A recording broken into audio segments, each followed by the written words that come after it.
Her father caught her. That is what the record preserves. Not her last words, not the chaplain's prayer, not the sound the rope made, but the single act of a man stepping forward from the crowd at Newgate on the 26th of July, 1815, arms open, waiting for the weight of his daughter's body as it dropped from the gallows. She was dressed in white. This was her own choice, communicated in the last days she had. White muslin, the garment of innocence, the color a bride wears. She was 21 years old. She had been a cook. The crowd that pressed against the barriers outside Newgate that morning numbered in the thousands. They had come not to watch a spectacle, but to bear witness to something they believed, many of them loudly, furiously, was a wrong. When the drop fell, the sound that rose from that crowd was not the silence of a deterrent working. It was the sound of people who had already decided what justice looked like, and who were watching its opposite performed in front of them. Some accounts describe weeping, others describe rage, the crowd surging against the barriers, constables bracing against the pressure of bodies. Her father did not rage. He stepped forward and he caught her, and what he carried afterward, her body, her name, the fact of what had been done, he carried for the rest of his life. This story begins 4 months earlier, with a kitchen and flour and a drawer that was never locked. Chancery Lane, in the winter of 1815, was the kind of street that smelled of coal smoke and damp horse leather, where law offices bled into modest households, and the boundary between commerce and domesticity was a single internal door. Robert Turner ran his law stationer's business from the premises at number 68, a man of middling professional standing, precise in his habits, the kind of man who kept accounts in a careful hand and expected the same orderliness from those who worked for him. The household was not large.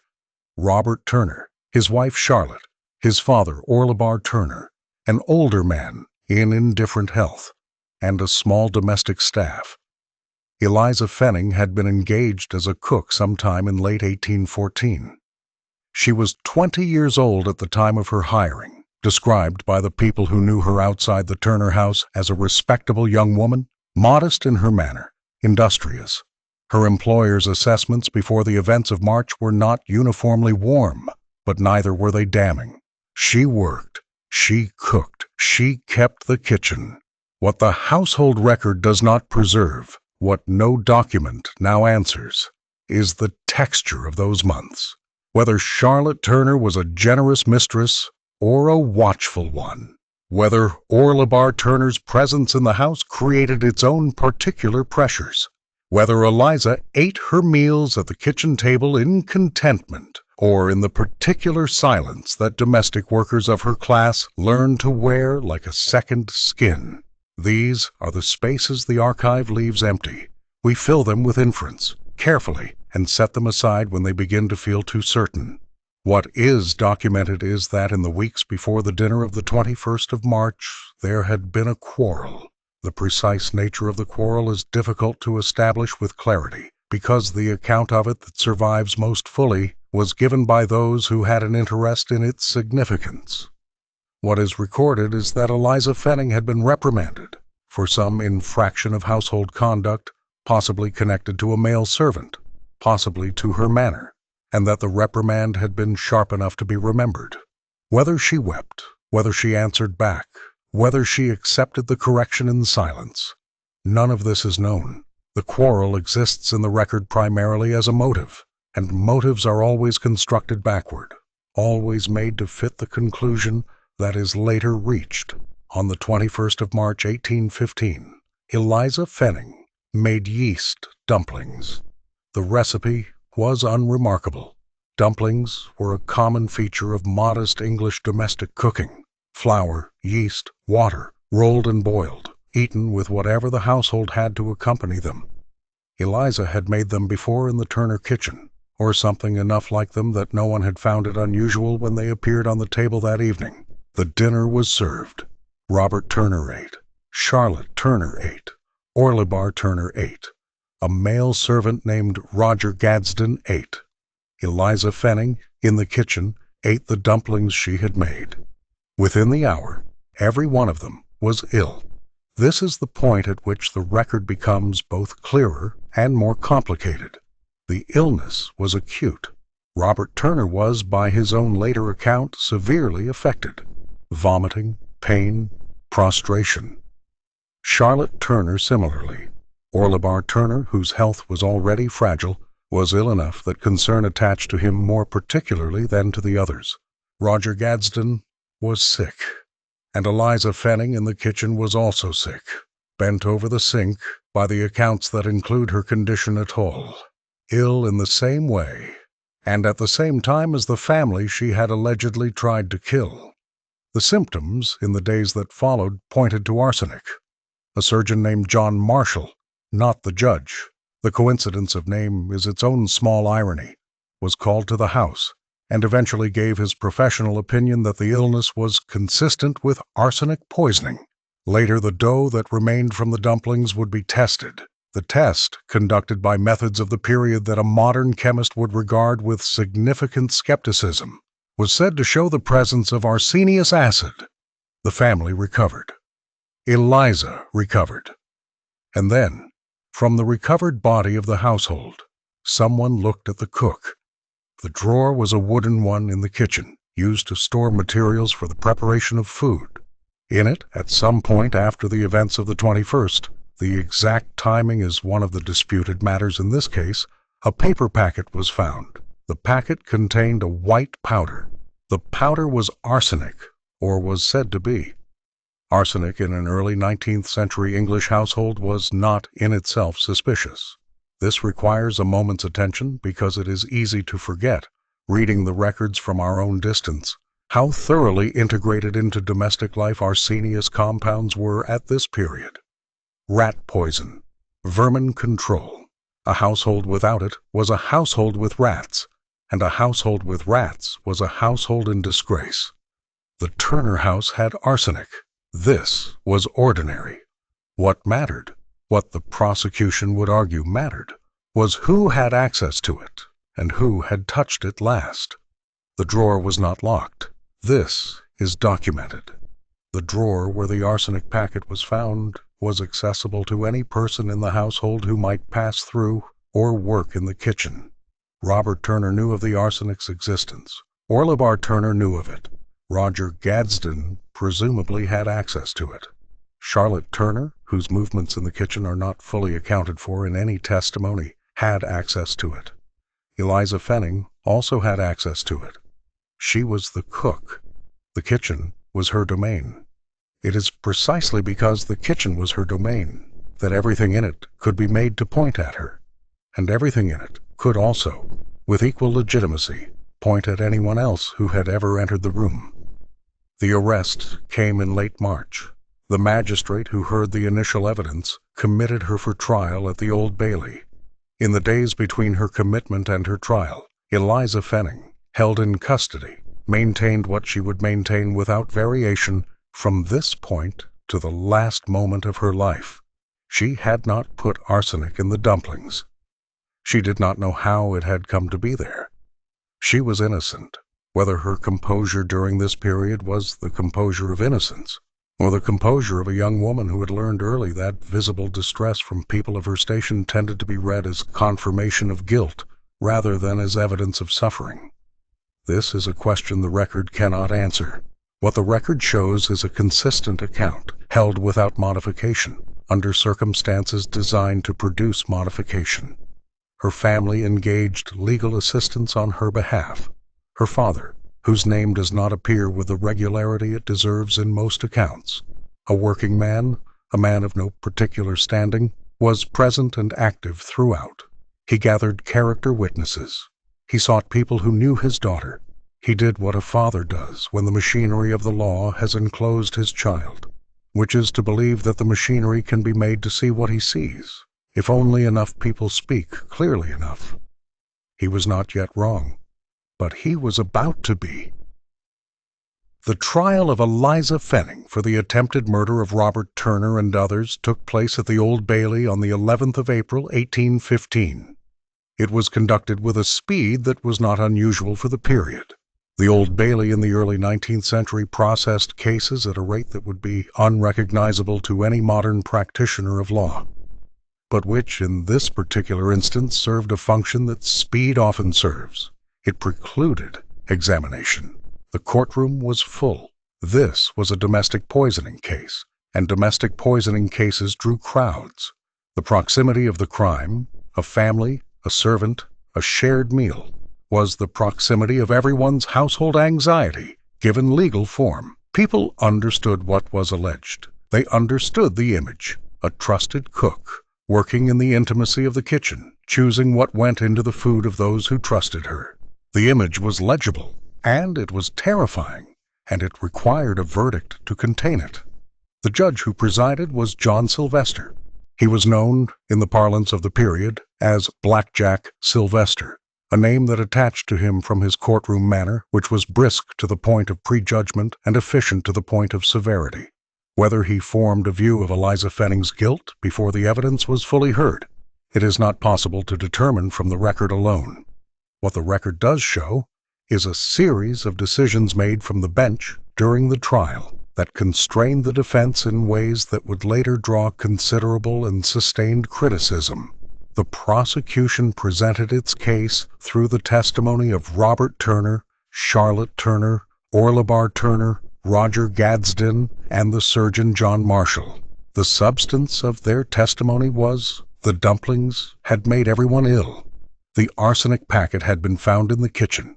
Eliza Fenning had made the dumplings. Eliza Fenning had access to the arsenic. And there had been a quarrel. The quarrel. It came back to the quarrel. Charlotte Turner testified about it specifically, that Eliza had been reproved, that she had shown resentment. The precise words Charlotte Turner attributed to Eliza in the aftermath of this reproof were of the kind that, spoken by a young woman of lower station about those above her, could be made to carry any weight the prosecution wished. She had said, Charlotte Turner testified, that she would be revenged, or words to that effect. The exact phrasing, as recorded, varies slightly between accounts, which is worth noting. Testimony remembered differently by those who recorded it. Whether Eliza Fenning said this, and whether she meant it as the prosecution required it to mean, and whether the meaning the prosecution required was the only possible meaning, these were questions that a vigorous defense might have pressed. The defense Eliza Fenning had was not vigorous. It was, by the standards of the time, available to her. Defendants in the early 19th century were permitted counsel for certain purposes, but the counsel available to her was limited in what it could do when the judge had formed his own orientation toward the case.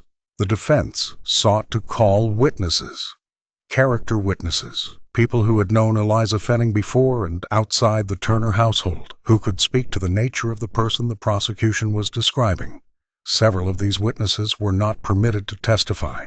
The precise rulings by which they were excluded are recorded in ways that suggest Sylvester found legal grounds for each exclusion, grounds that were, in the technical sense, defensible, while achieving, in the practical sense, the systematic removal of evidence that might complicate the prosecution's account.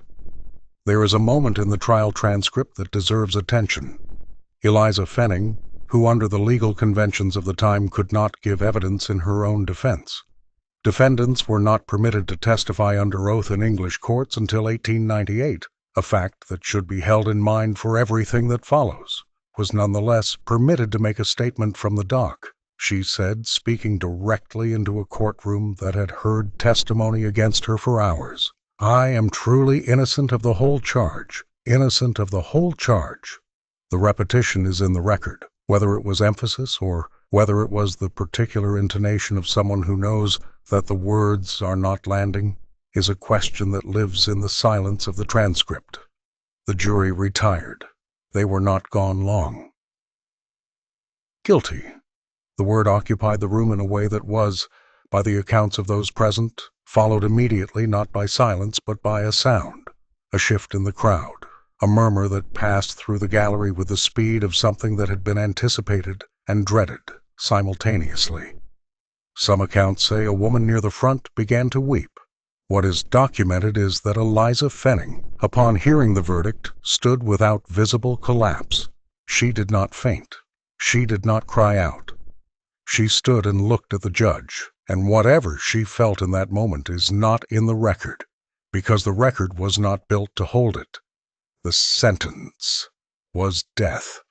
There was no other sentence available for attempted murder by poison under the law as it then stood. John Sylvester passed the sentence. He added to it in his remarks from the bench a statement that was either a judicial observation or an editorial opinion, depending on how generously one reads it, that the evidence against her had been clear, and that those who might seek to intercede on her behalf should understand that no clemency would be appropriate. He was, as it turned out, anticipating the campaign that would follow. He may have been trying to preempt it. He did not succeed. The campaign began before the sentence could be carried out, which, under the procedures of the period, took some weeks. The execution was set for the 26th of July. That gap, April to July, was the interval in which a city decided what it thought. The vehicle for that decision was print. London in 1815 was a city of pamphlets and broadsides and penny papers, a city in which the press operated with a reach and a speed that would surprise those who imagine the early 19th century as a period of slow information. The Fenning case moved through this world with a velocity that suggests it had found something, some nerve, some anxious proximity to widely shared experience that could not be contained by the verdict alone. The pamphlets were written by men of various stations with various interests. Some were lawyers, writing with professional precision about the conduct of the trial. Some were journalists, writing with the somewhat less precise but considerably more colorful idiom of their trade. All of them, arriving at the same question from different directions, produced versions of the same argument. The evidence had not been sufficient. The trial had not been fair. The sentence was wrong. One of the most prominent advocates for Eliza Fenning was a man named John Watkins, who published an account of the case that circulated widely and drove considerable public attention. Watkins was not a disinterested party. He was by temperament and conviction someone who found in this case an occasion for a broader argument about class and justice. But the specific points he raised were not easily dismissed. He catalogued the excluded witnesses. He examined the arsenic evidence. He questioned the chemical tests. He asked, repeatedly, and in terms that were accessible to a general readership, why no one had adequately answered the simplest question the case presented. If Eliza Fenning had put arsenic in the dumplings, why had Eliza Fenning eaten them? This question, obvious enough to have been raised by anyone paying attention, had not received a satisfying answer at trial. The prosecution's implicit position was that she had eaten them to divert suspicion, or that she had misjudged the quantity, or, and this was the position that required the most work, that she had been willing to risk her own life to kill the Turners. None of these explanations, examined closely, was comfortable. A cook who poisons a family typically does not serve herself from the same pot. The Turner household itself, in the weeks after the trial, became the subject of scrutiny it had not previously attracted. What emerged, piecemeal, through pamphlets and through conversations that found their way into print, was a picture of a household with its own complications. Robert Turner's business was not in the healthiest state. There were suggestions, not proven, not formally alleged, of financial strain. Orlebar Turner, the older man, was wealthy by comparison with his son, and the question of inheritance was one that hung over the household in the way these questions do. Charlotte Turner's testimony, examined closely, contained inconsistencies that a defense counsel of greater capacity might have pressed harder. None of this constituted proof of anything. The archive holds suggestion, not conclusion, but it holds enough to say, with some confidence, that the household from which the accusation came was not the uncomplicated backdrop the trial had treated it as. There was also this. In the aftermath of the verdict, and before the execution, a new detail surfaced regarding the arsenic packet. The question of when exactly it had been found in the drawer, and who had found it, and how it had come to the attention of the authorities, was one that the trial had not examined with the care it deserved. The answers that emerged in public discussion after the verdict raised a possibility that the trial had not entertained, that the packet had not been where it was said to have been, or had not been found when it was said to have been found. Whether this amounted to fabrication or to confusion or to something in between is not now resolvable. What it amounted to, in the public understanding of 1815, was enough to sustain the fury. Petitions were prepared. Applications were made to the Crown for clemency, for commutation, for review. They came from citizens, from journalists, from professional men who had read the pamphlets and found the arguments convincing. They came from Eliza Fenning's family, whose persistence through these weeks is one of the few records of sustained, dignified effort in the face of machinery that had already decided. The Crown did not act. The Secretary of State, Lord Sidmouth, whose name appears in the historical record of this period with some regularity and rarely in connection with clemency, reviewed the case and declined to intervene. The basis for his review is not fully transparent. What is documented is the outcome. The execution would proceed. There is a letter that survives, whether authentic or reconstructed for the pamphlet in which it appeared as a matter of some scholarly debate, attributed to Eliza Fenning in the days before her death. If it is genuine, or even if it reflects genuinely the sentiments she expressed to those around her, it reads with a flatness that is more affecting than protest would have been. She did not rail. She asked, apparently, that the truth be known. She asked that her father be looked after. She expressed, in terms that are religious in the idiom of her time and class, a confidence that a judgment beyond the Old Bailey existed and would differ. Whether this was genuine faith or the performance of faith that her situation required, whether there is ultimately a difference, cannot now be determined. On the morning of the 26th of July, she dressed in white. The execution was carried out at 8 o'clock. The crowd outside Newgate had gathered through the night in the particular July darkness of a city that slept lightly when it expected to be enraged by morning. By dawn, there were thousands. The smell of that crowd, coal and river, the particular human density of a city before modern sanitation, the heat of bodies pressed against bodies in summer, is not in the record, but the crowd is in the record, its size and its temper documented in the newspaper accounts of the following day, accounts that are notably consistent in their description of the mood as something beyond ordinary execution spectacle. Eliza Fenning appeared on the scaffold with 2 other condemned prisoners. She was accompanied by a chaplain. She walked, the accounts say, without visible faltering, though without visible faltering is a phrase that covers a great deal that is not visible. She spoke. The precise words are given differently in different accounts, which is common with scaffold speeches, which were often imperfectly recorded in the noise and press of the moment. But the substance of what she said is consistent across the accounts that preserve it. She was innocent. She had never harmed anyone in the Turner household. She died in that belief, and she died holding it. The drop fell. Her father stepped forward. The sound the crowd made was not describable by those who were there in the usual language of execution day crowds. It was the sound, several accounts suggest, of people who had watched something they believed they would remember until their own deaths, and who were already converting what they had witnessed into the terms they would use to describe it for the rest of their lives. The London newspapers the following morning were, several of them, unambiguous. The Morning Chronicle, not a radical sheet, not a publication given to reflexive sympathy for the condemned, ran coverage that stopped barely short of calling the verdict a judicial murder. The Morning Post, the Times, more cautiously, but present. The pamphlet trade, which had been warming up for months, now had its occasion and used it without restraint. John Watkins published an expanded account. Other writers followed. The argument, repeated in dozens of forms over the following months, was consistent in its core. The evidence had been insufficient. The trial had been improperly conducted. The judge had exceeded the appropriate bounds of his role, and a young woman was dead who should not have been.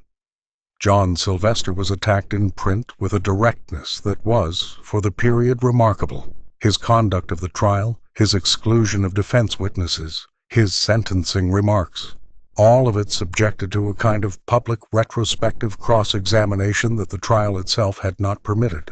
He did not respond publicly in any way that is recorded. Whether he read any of it, whether he sat in his chambers in the summer of 1815 with pamphlets spread across his desk, reading what the city thought of him, there is no way to know. He continued on the bench. The specific question of who had actually put arsenic in the dumplings, if arsenic had in fact been introduced deliberately and not by some contamination or accident that the period's storage and preparation methods made possible, was never formally resolved. It remains unresolved. The investigation that the public outcry might have demanded was not conducted. There was no subsequent trial. No one else was charged.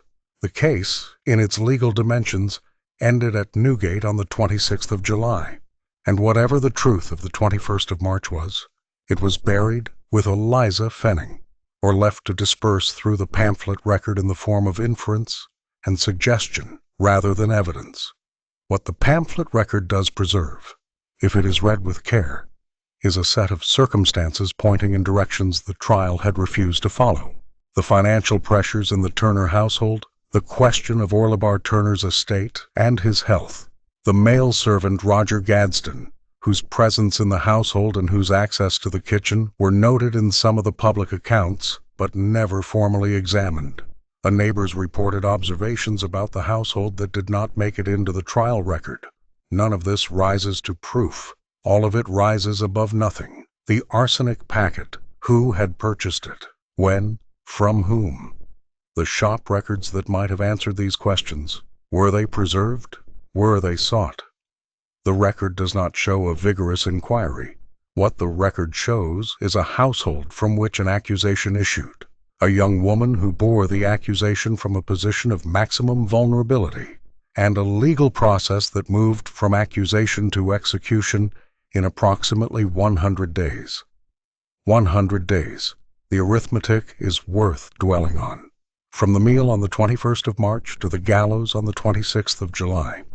Within those 100 days, illness, suspicion, arrest, examination before a magistrate, commitment for trial, the trial itself at Old Bailey, the verdict, the sentencing, the petitions, the refusals, the letters, the pamphlets gathering pace but not yet at full force, and at the end of it, her father's arms. Her grave was in the churchyard of St. George the Martyr, on Holborn, close enough to Chancery Lane that the distance between where she had worked and where she was buried was something a person could walk in 20 minutes. The burial drew mourners in numbers that contemporary accounts found remarkable. People who had not known her, people who had followed her case through the newspapers and the pamphlets, and had formed, from that distance, a conviction about who she was and what had been done to her. Her father was there. He had been at every stage of this, the arrest, the trial, the petitions, the gallows. What he had built in those months, the character references, the witnesses he had sought, the applications he had made to authorities who did not receive him as he deserved, had not been enough.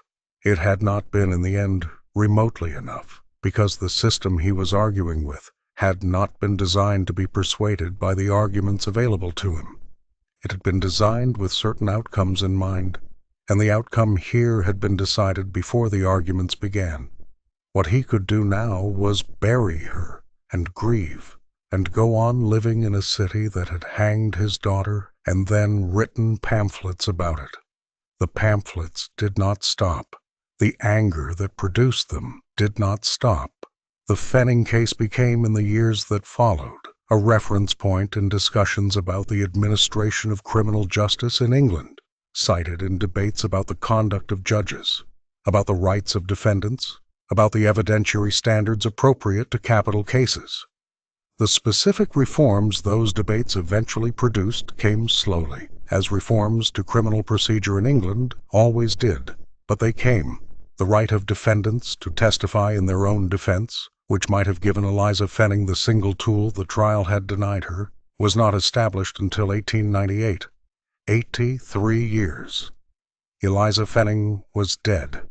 There were others in those 83 years, of whose names we know less and whose cases drew less public attention, who might have said similar things to similar juries and received similar verdicts.